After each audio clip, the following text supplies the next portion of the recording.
Ay mga banateros, mga kabiyaya, isang mabiyayang araw po sa ating lahat. At eto, Jay Guevara nga po pala. Eto, may papanoorin na naman tayo.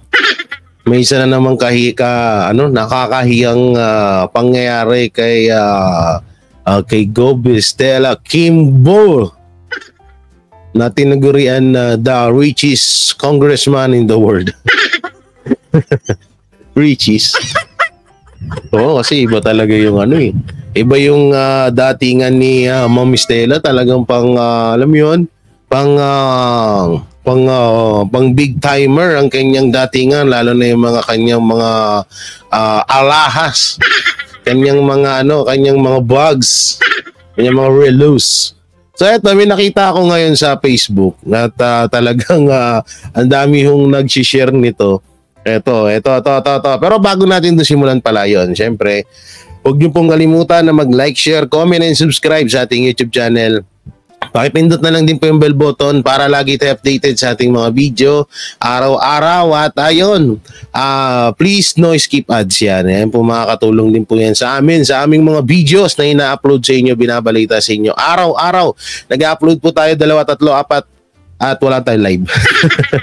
Hindi ako nakakapag-live kasi alam mo na, medyo busy, maraming appointment. So eto na, mapakita na natin. Yan ha? Kahapon, sandok. Itong sandok na napasama to eh. Itong sandok napasama to. Pero hindi ko lubos akalain na pati pala yung mga ganito ay tawag dito, may logo na rin pala ni Kimbo. Ni Kimbo Lags. Ang lupit dito, no? Oo, first time talaga maka-encounter ng ganito, guys. Na alam mo yun, tipong school, sandok, simbahan, may logong letter Q. Kimbo lang malakas. Kaya yung Marikina, papalitan na natin ng pangalan na Queen, ano yung sinabi ko kapon? Nakalimutan ko na. Queenie Rina ba? Oo. Corina, yan. Corina. So ito, no, makikita nyo dyan. Yan, i-plus natin. Marikina High School Gym. Ay, grabe. Tapos yan sila. Sino itong mga to? Oo. May mga dilawan, no? Yung mga nakadulay dilaw at nakakulay pink. Oo, so ibig sabihin, alam na this. Oo. So yan, no? Grabe, no? Lahat pala ng mga projects sa Marikina ay may logong letter Q ni Kimbo. Galing. Grabe, palakpakan naman dyan. Oo, ito pa, Ito na naman to. School ata to. Oo, yan, may letter Q. Paano na lang kapag napalitan na yung paano na lang kapag napalitan na yung gobernador? Halimbawa, ito lang tanong lang naman. Halimbawa na mapalitan na si Kimbo, so ibig sabihin, tatanggalin na rin itong mga school. Kasi mukhang sa kanya to eh. Di tatanggalin na siguro yung logo na yan. At nandiyan na, ito si Ma'am Stella. Ito pala si Ma'am Stella Kimbo. Ganun pala. Ang galing niya, no? Tsaka pa iba-iba yung logo, no? May dilaw, tsaka itim. Dilaw, itim. Ito, kala Aquino to eh. Ang mga Aquinong kulay yan, dilaw, tsaka itim. Oo. Yan. Yung sandok. Yan. Grabe to. Tignan natin yung tignan natin comment ng mga tao dito. Yan. Ito yung mga comment ng mga tao. Yan, Q'yung namo, Stella. Hoy! Gago! Baka nagmumura, bastos yan Q'yung namo, pareho kayo ni. Q'watan. Sabi dito, Q'watan. Epal Q. Qpay. Gago! Visit to si Ronti, Qpay daw. Bakit may Qpay dyan? Grabe naman. Bakit may baka sabihin nila dito, meron Qpay. Grabe. Ito. Tingnan ba natin yung mga Q for Kawatan. Ay, grabe. Kimbo. Ikinakalat ni Kimbo ang logo niya as true she own every place in Marikina. Gago! Yan na nga yung sinasabi ko kahapon na parang lahat ng lahat ng mga project, mga establishment sa Marikina ay si Kimbo or pagmamay-ari ni Kimbo. Kasi may logo niya lahat eh. Ultimong sandok eh. Akalain mo yun, nagpatayo pa siya ng pabrika ng sandok. Si Kimbo para lang mailagay yung logo niya lagi doon. Oh, ang dami pa dito. Ayan oh. Ang dami. Ito, binagbabasa lang tayo ng comment ha. Baka may magkaso na naman dyan. Gago!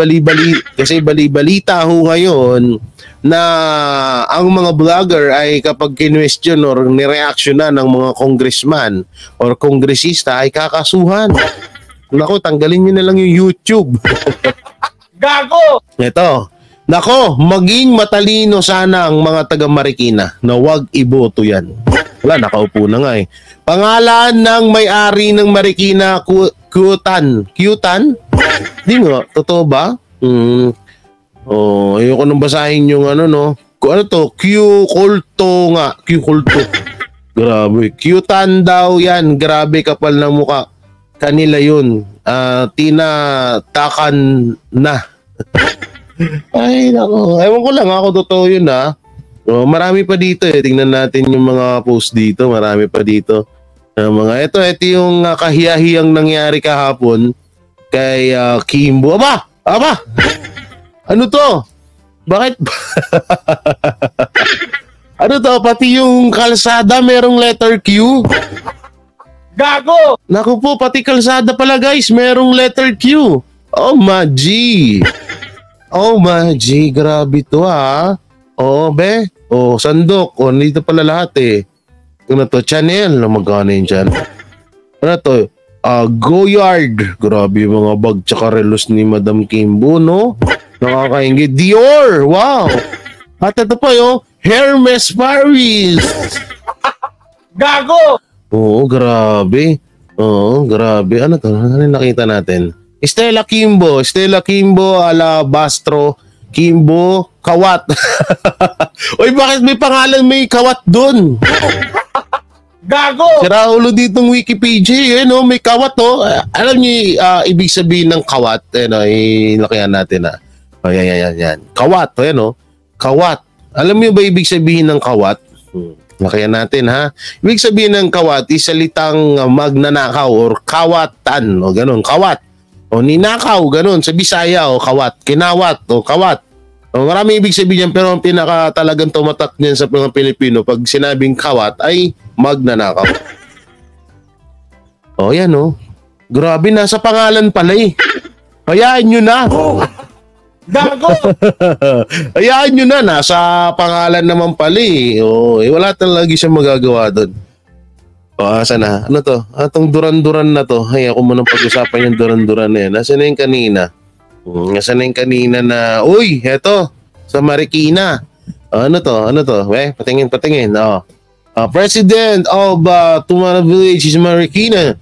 The flood homes. Grabe, baha sa Marikina. Tapos, yung, andito pala, oh. Yan, oh. Aba, nagtabi pa sila ni Saldico. Gago! Nagtabi pa sila, oo. Ayan oh, grabe oh. Ito yung presyo ng bag guys oh. Tingnan nyo yun oh. Tangina, 34,000 US dollar. Gago! Ano to? 1.9 15889.59 million. Gago! Grabe no? Sana all, mapapasana all ka na lang no. Kaya kaya kayo yung mga bagong henerasyon diyan, mag-aral kayo ng mabuti at mag-congressman kayo. Mag-congressman kayo dahil diyan nyo maiaahon sa hirap ang inyong pamilya. Hello, dami dito kay Stella Kimbo. Yan sa comment section guys, oh, punong-puno. Tingnan natin yung comment section nito. At lang tingnan natin yung comment section nito. Grabe yung comment section, oh, yan oh. Grabe, pati yung simento meron. No, pati yung simento meron. Ang lupit. Asan na yun? Asan yung kanina? Ito. Asan na yung may mga comment kanina eh? Ito. Yan oh. Grabe yung comment dito guys oh. Tingnan natin yung mga comment. Punong-puno oh. Puro kay ito yung relo. Ano to? 2.7 million. Ang lupit mo, Ma'am Stella. Sana all. Oo, sana all. Ganyan kayaman. Hanggang ngayon, ito, magkano naman to? 7 million to? O, $7,000. So, magkano yun? Automatic white dial brown leather men's watch. Wow! Grabe, no? Sana all. Alam mo ba, ito yung mga gusto kong relo. Kasi hindi ako nagsusot ng relo eh. Ito talaga, yung sa bag, yung 1 million Hermes. Sana all naka-Hermes. Alam nyo to, hindi to may tuturing na edited Kasi yan, kung hindi yan may tuturing na edited, paano kaya may edit yan? Pa-ultimong ugat ni Ma'am Kimbo sa sobrang bigat ng Hermes niya ay talagang kitang-kita. No, kaya parang posible. Yan Oo. So dito naman tayo. Dito tayo sa nangyari. Kahapon, nasaan na yan? Ito. Yan Aba, ba't nandun si Franz Castro sa likod? Ito yung nangyari kahapon, ha? Ngayon, paggamit muna, Duterte TV, paggamit ng video mo, wag mo akong ikano, ha? So ito, panoorin ho natin. Nasaan yun? Nawala. Yan, play. Siguro, gusto ko lang linawin para yung mga nakikinig sa ating mga kababayan natin, no? You mentioned a while ago, during the interpellation of Kong Bordado, our budget for next year, 2025, is 6-point-something trillion. Am I right? Grabe. That is correct, Mr. Speaker. 6.352 trillion pesos, Mr. Speaker. And the projected income for 2025 is 4-point-something trillion. Is that correct? Mr. Speaker, total projected revenues is 4.644 trillion pesos. Alam nyo, ito, speaking of yung mga budget na yan, ito, may ito-throwback ko lang kayo saglit. Saglit lang naman. Masyado kayong nagagalit agad eh. Ganito, nung mga panahon ni Erap, Gloria, ni Ramos, ni sino ba tong late si Ninoy Aquino, yan. Alam niyo yung mga napag-uusapan nyo. Katulad lang ng impeachment kay Erap, di ba? Ang napag-uusapan ng pera nun at napag-aalaman nating budget ng Pilipinas ay milyones lang. No? Ayun, doon tayo nakapokus sa sa ganung akala natin napakalaki na ng halimbawa mga 500 million ganun ang budget ng Pilipinas, ganyan. Pero nung umupo na si PRRD, si Rodrigo Roa Duterte, ang dating pangulo, doon tayo nagulat na ang pondo pala ng Pilipinas ay umaabot ng billion. No, billion pala ang pondo ng Pilipinas or ang budget ng Pilipinas. Na talagang nalaman lang natin yun nung inilabas or sinabi na ni PRRD na ganito kalaki pala ang budget ng Pilipinas. Nagulat talaga tayo ng gusto dun. So ngayon, eto na nga. Ngayon dito, puro na halos naririnig na natin ay puro billion, trillion na. Pero ito, hindi naman usapang ito ay sa budget interpolation.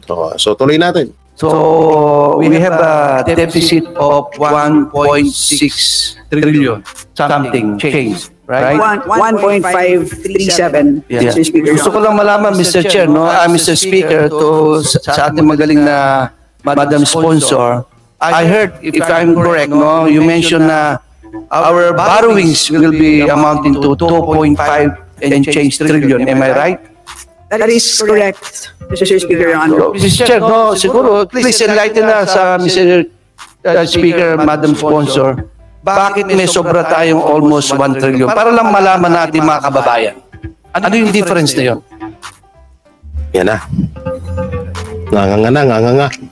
So mas malaki po ang expected natin na spending kumpara sa ating kikitain.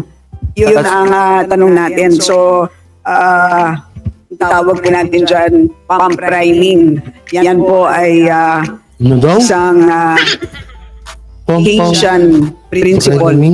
matapos po ang Great Depression sa Amerika, matapos po ang Layo World mo na. War II.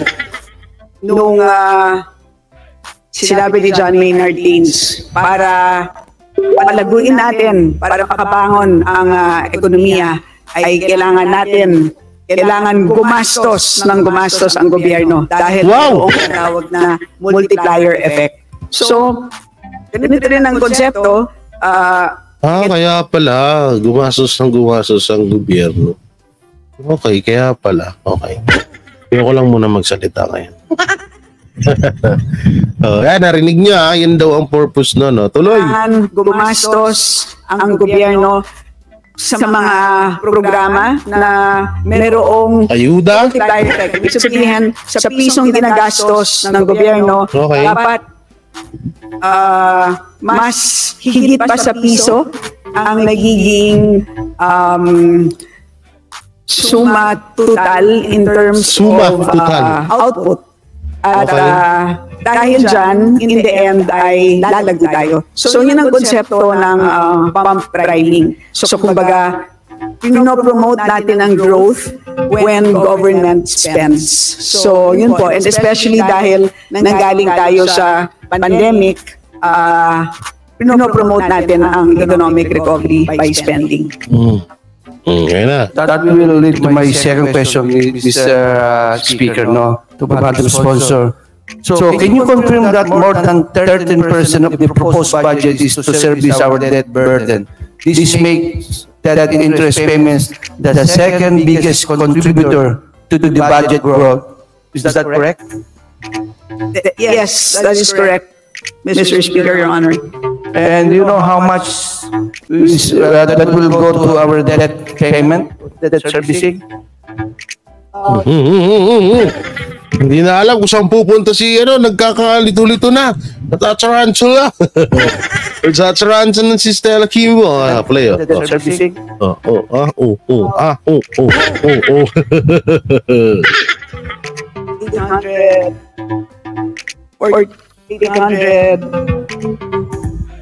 848 billion pesos, Mr. Speaker, Your Honor.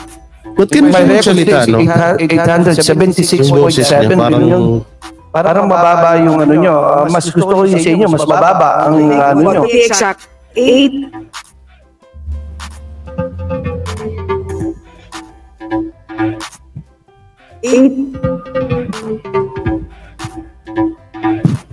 So, kasama po ang net Wala na, nagka-leche-leche na. 76, Mr. Nagka-utal-utal na. Speaker, Your Honor. So how much is it, Mr. Speaker? Madam Sponsor? No. 848 ang interest payments po for national government. Ba't ang baba? For year, 2025. so 848 billion. Yes. Billion? So how many percent? 848 billion. Naku po, malaki-laki na naman makikikbak ni ano at ni Ana. Ni ano, basta ni ano, no, malaki-laki yung maibubulsan ni ano na naman. Kaya gano'n, no. 848 billion ng budget sa 2025. Tapos yung 10 million ni Bibi Sara hindi may bigay. Gago! No? Pero yung 10 million na inaano ni Bibi Sara, di may bigay-bigay, no. Oh. Grabe, ito. Play. Is that 13% of our total budget for next year? How many percentage yung debt servicing natin? 11%, Mr. Speaker, Your Honor. 11%. So, Mr. Speaker, so in short, 11% ng budget natin goes to debt servicing.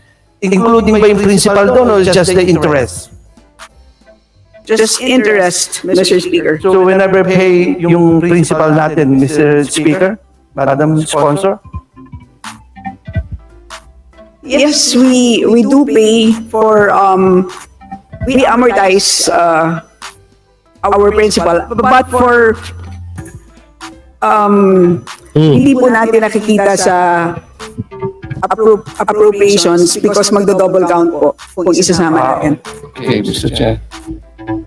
So, Mr. Chair, from the allocation for interest payment on debt increased by over 140 something billion from 670 billion 2024. So mayroon tayong difference na 100 billion. Oh. Is that correct? Correct. Tama ba yun?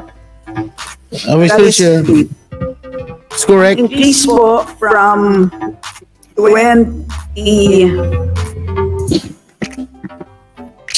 Stick to the plan. 2024 is from 670.4 to 848. Oh.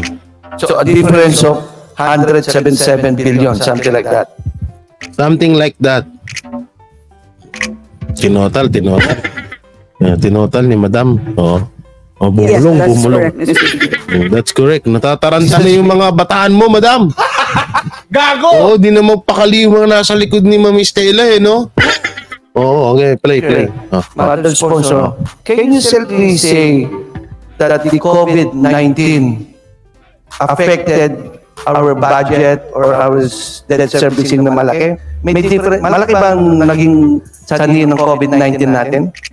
Absolutely, Mr. Speaker. Can you give us yung detail? Kasi para malaman, kasi sa totoo lang, Mr. Speaker, Madam Sponsor, yung mga tao nagtataka, no? At least this is the time na explain natin sa kanila na every year tumataas ang ating utang, no? At akala nila saan napupunta ang ating pera. So ito bang Saan nga ba? COVID-19, kumpara mo year by year, ilang percentage ang tinaas because of the COVID-19 pandemic?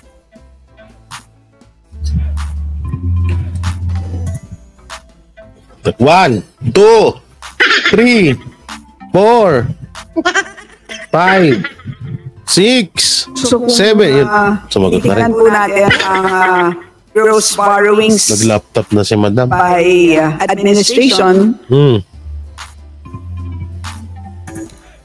nung panahon po ni President Aquino.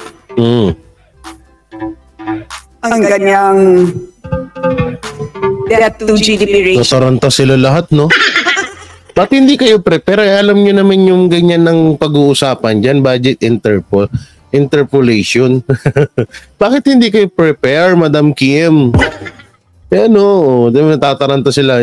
Ilan niya? Isa, dalawa, yung nakaputi, 4, 5, 6, natataranta na sila. So, nung siya po ay nagtapos, Okay. ay 41% lamang. Okay? 4.4 Na. Gulo-gulo na. Parang pinagsakloban si Kimbo dito sa araw na to, no? So, dito pa lang pala nabutata na siya. May papanood pa ako sa inyong video mamaya. Tapos dun sa isa binutata din siya. No? Talagang binaon siya ng gusto dito eh. Oh, ito, hindi na siya makapagsalita ng maayos, oh. Oh, inangat na yung mic. Buisit na mic to eh. Ang haba-haba, pumapasok sa bunganga ko. Ayop na yun. Labad trip eh, no? Ilangat yung mic eh. Sabi, buisit na mic to. Mamaya papagalitan niya yung mga sekretary niya. Paktayan mamaya. Pinahiya niyo ako. Naka-Hermes pa naman ako. Wala na, hindi na alam. Tagal, no?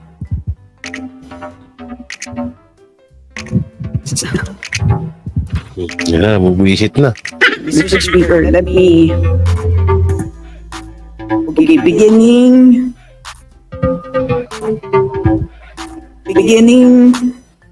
Oh. President Aquino. Oh, how much? Ang Ilan? gross Ilan? Oh.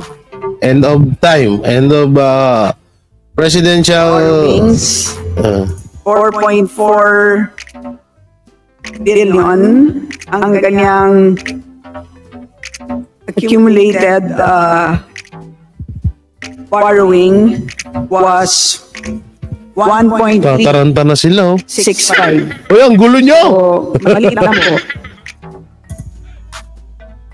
29.8% increase lang po. Pero nung panahon po ni President Duterte, panahon nga ng pandemya, ang accumulated debt is 7.4 trillion. Trillion, no? Trillion pala po, sorry ha.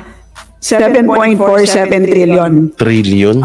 Which is a 125.6% increase. Ito pala yung ginagamit ng mga nila Kasjaret, nila Ulul, nila Chris Ulul. Sino pa ba? Marami pa mga ni Mike Ube. Ito pala yung dito pala nila nalaman yung about sa 13 trillion yung naiwang ni Duterte. Kasi malamang may pandemic yun. Mga gago ba kayo? Dito pala nakita nila yun. Pagdating po ng ating present administration, ang debt accumulation so far is 2.27 trillion pesos or a 16.9% increase. So yun po ang pagkakaiba po across administrations. At uulitin ko po yung kay President Aquino, 1.365 trillion pesos. So ano yung ibig sabihin mo? Ulitin ko po kay President Aquino, 1.365 trillion. Ang kay President Duterte, 7.47 trillion. Ang kay President Marcos, 2.2 trillion pesos. So because of the pandemic, Mr. Speaker, hindi lang dumoble, I think 6 times pa ata. Parang ganun lumalabas because of the pandemic. Now, Pandemic tanga ka pala eh. 2025, ano bang projected outstanding national government debt natin? Magkano ang magiging utang natin by the end of 20? Ayan, i-end ko na to. Medyo nabuburingan ako dito. Dito tayo sa wait lang. Let me explain agad. Wala pa, di pa nga ito pinagsasalita eh. Let me explain agad. Ito medyo pukpukan tong usapan na to, no? Play. Madam Speaker, yung tanong ko po, hindi kung practice siya or hindi. Tama po ba na ginagamit natin ang earmark revenues for other things other than specified in the law? Tama ba na ginagamit yun? Sumagot kang hinayu. Madam Speaker, if I may be allowed, parang po siyang, if I may use a comparison, parang kung tayo po ay nagde-deposito sa isang bangko, nagde-deposito tayo ng 100 piso, iniwan natin sa bangko yung ating 100 pesos. Habang hindi natin kailangan yung 100 pesos na yan, ini-invest ng bangko yung 100 pesos na yan. But at any point in time that we demand 100 pesos plus the interest, dapat ibibigay sa atin ng bangko yung pera natin. Wow!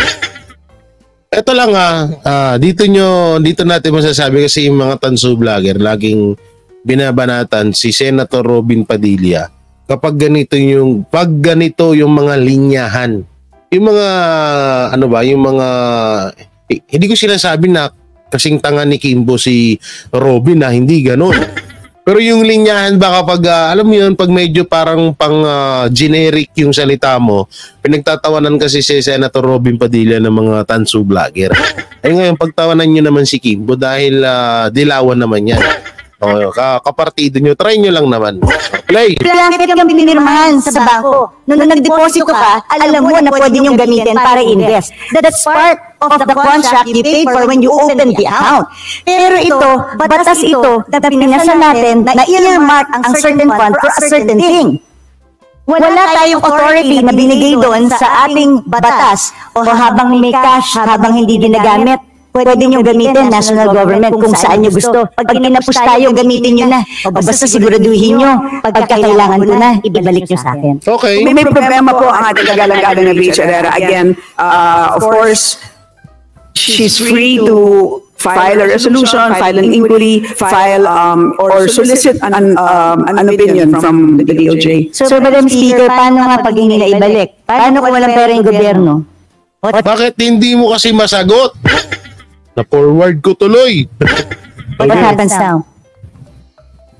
Because ginamit natin for other things, pinabayad natin ng utang. Makakatanggap kayo ng 5,000 pesos cash! Ba't lumitaw to? Gago! Ba't biglang lumitaw to?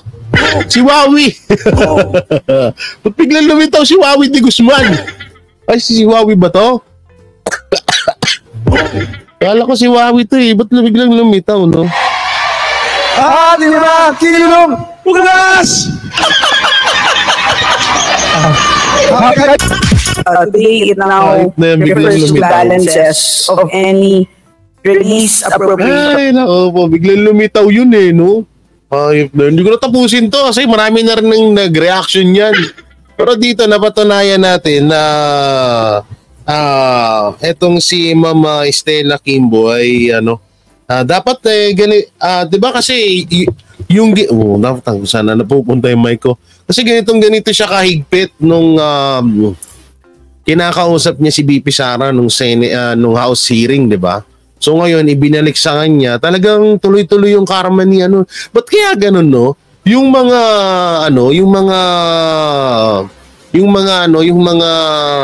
anti-Duterte na yung mga nangwawalang niya sa mga Duterte, no? Napapansin natin parang ang bilis ng karma sa kanila. Bakit kaya, no? Hindi na nakapagtaka lang. Hindi talaga pinapabayaan ng Diyos yung mga nangwawalang niya sa mga Duterte, no? Ito dito si Stella Kimbo, 'di ba? Isa sa mga nangwalang niya to sa kanila. So, tingnan niyo nangyayari, nabulgar ang kanyang baho, kanyang kayamanan, yung kanyang mga bagsus, yung mga relosis, na ubod ng mamahal at milyon-milyon po ang halaga. Grabe, no? So, sabi nga nila, hindi ang kalaban mo ang bibisto ng baho mo, kundi ikaw rin talaga. So yun, hanggang dito na lang to mga banateros. Maraming salamat sa panonood. And please like, share, comment, and subscribe sa aming YouTube channel sa buong Banateros. At pakishare ang aming mga video na ibinabalita sa inyo araw-araw. At please no skip ads para po napakalaking tulong po niyan para sa mga aming YouTube channel. So maraming salamat. Ingat kayo palagi. God bless and peace and bye-bye. Yan ang Banateros, walang inuurungan. Pag tama palakpakan, pag mali ay babanatan. Yan ang Banateros, boses ng ordinaryong Pilipino. Banateros ay walang makakaawan, walang inuurungan. Banateros ay tinutulungan.